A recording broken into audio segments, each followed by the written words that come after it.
نحمدہ ونصلی علی رسولہ الکریم اما بعد فاعوذ باللہ من الشیطان الرجیم بسم اللہ الرحمن الرحیم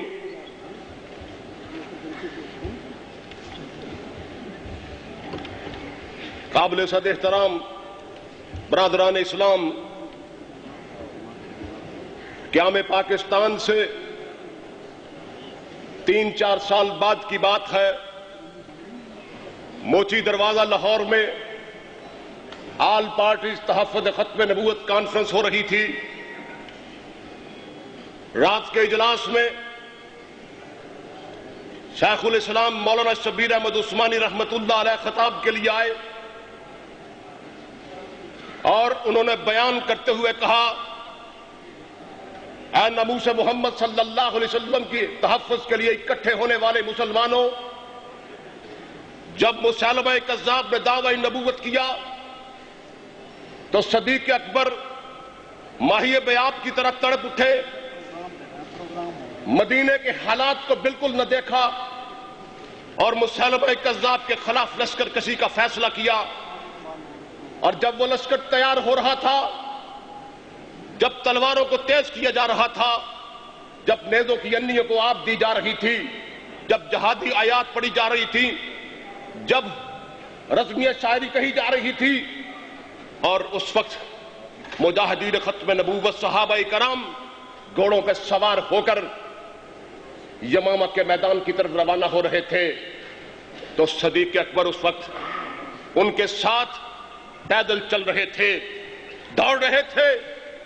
فرمایا اس وقت اس لشکر پر اللہ کی جو رحمتیں، اللہ کی جو تجلیات نازل ہو رہی تھیں، رب کعبہ کی قسم، وہی تجلیات، وہی انوار و برکات آج کے مجاہدین ختم نبوت پر اسی طرح نازل ہو رہے ہیں۔ ماشاءاللہ۔ فرمایا زمانے کا فرق ہے، صحابہ نے اپنے وقت کے جھوٹے نبی کے خلاف جہاد کیا، ہم اپنے وقت کے جھوٹے نبی کے خلاف جہاد کر رہے ہیں۔ صحابہ چلے گئے، جھوٹا نبی جہنم واصل کر دیا، اس کے بعد جھوٹے نبی بھی آتے رہے، صحابہ ان کے مقابلے کے لیے مجاہدین ختم نبوت بھی آتے رہے۔ زمانہ چلتا رہا، گردش لیل و نہار جاری رہی، حتیٰ کہ ہمارا وقت آ گیا۔ آج کا جھوٹا نبی مسلمہ پنجاب مرزا قادیانی ہے، اور اس کی مخالفت کرنے والے مجاہدین ختم نبوت ہم لوگ ہیں، اور ہمارے بعد بھی یہ سلسلہ چلتا رہے گا، چلتا رہے گا۔ فرمایا قیامت تک جھوٹے نبی بھی آتے رہیں گے، اور ان کو زد و کوب کرنے کے لیے، ان کی گوش مالی کے لیے مجاہدین ختم نبوت بھی آتے رہیں گے۔ اور فرمایا کل جب قیامت کا دن ہوگا تو یہ پورے کا پورا قافلہ جس کی قیادت ابو بکر صدیق کے ہاتھ میں ہے، یہ کل پورے کا پورا قافلہ ابو بکر صدیق کی قیادت میں بغیر حساب کتاب کے جنت میں داخل ہوگا۔ یہ چھوٹی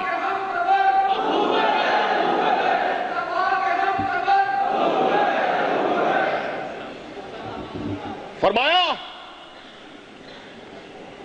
اگر لاہور سے ٹرین کراچی روانہ ہو تو اگر ٹرین کے ساتھ 100 ڈبے بندے ہیں انجن کے ساتھ، تو جہاں انجن کراچی پہنچے گا وہاں آخری ڈبہ بھی کراچی پہنچے گا۔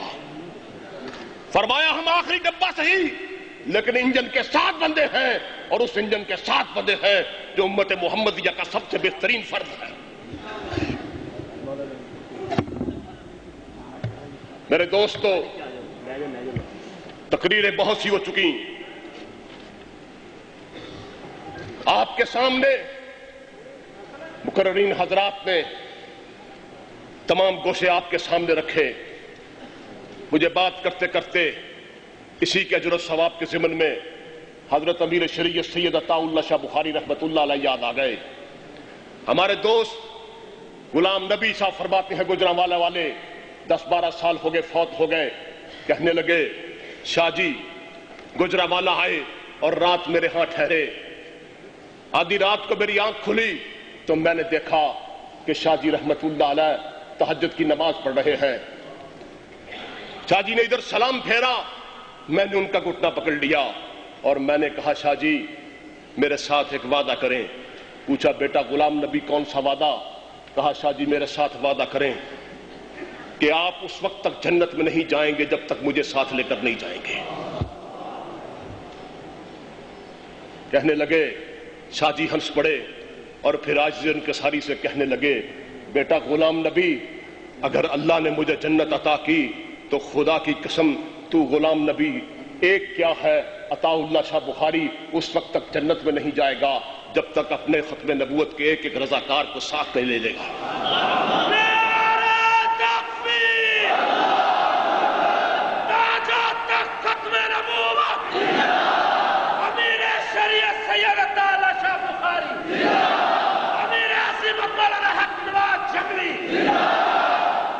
اور مجھے شیخ یوسف بنوری رحمت اللہ علیہ بھی یاد آ گئے، جو علوم انوری کے وارث تھے، 74 کی تحریک کے قائد تھے۔ علامہ یوسف بنوری رحمت اللہ علیہ فرماتے ہیں کہ 74 کی تاریخ میں مجھے 4 دفعہ نبی علیہ الصلوۃ والسلام کی زیارت ہوئی۔ چوتھی دفعہ جب زیارت ہوئی اس وقت اب تحریک میں کامیاب ہو چکے تھے، اور میں اس وقت مدینہ منورہ میں تھا۔ حضور علیہ الصلوۃ والسلام نے مجھے کہا، یوسف بنوری میری امت کو جا کے یہ خوشخبری سنا دینا، میری امت کو جا کے یہ مژدہ جاں سنا دینا کہ اس تحریک میں دام در میں سخ نے جس طرح بھی جہاں بھی جس شخص نے جتنا بھی کام کیا ہے اللہ نے سب کی مغفرت کر دی۔ ماشاءاللہ، جزاک اللہ، ماشاءاللہ، جزاک اللہ۔ یہ کوئی چھوٹا کام نہیں، لیکن دوستو اس وقت صورتحال کیا ہے کہ اس وقت دنیا میں دو گروہ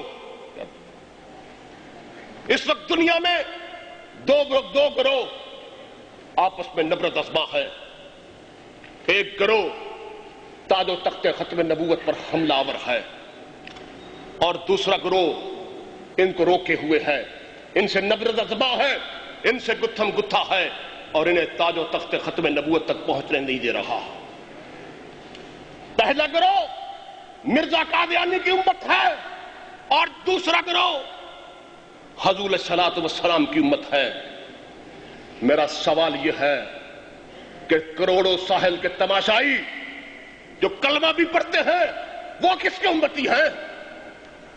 جو حضور کے امتی تھے وہ حضور کی طرف سے آ گئے، جو مرزا کے امتی تھے وہ مرزا کی طرف سے آ گئے۔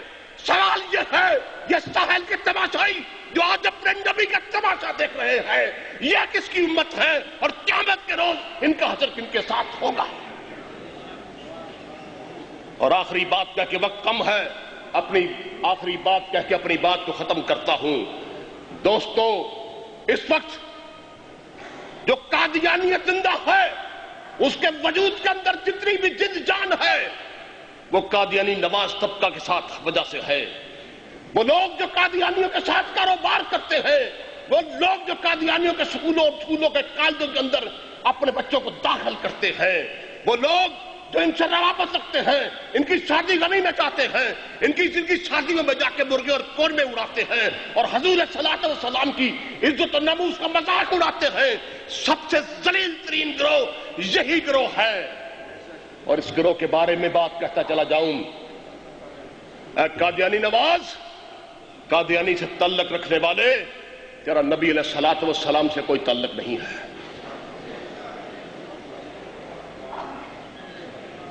ایک مثال پیش کرتا ہوں، ایک عورت ہے، 5 وقت کی نماز پڑھتی ہے، تہجد گزار ہے، نیکی حسنات کے کاموں میں آگے آگے رہتی ہے، اشراق اور اوابین بھی پڑھتی ہے، تہجد کی نماز قضا نہیں کرتی، روزانہ 5 پارے پڑھتی ہے، 20 حج کیے ہیں، 25 عمرے کیے ہیں۔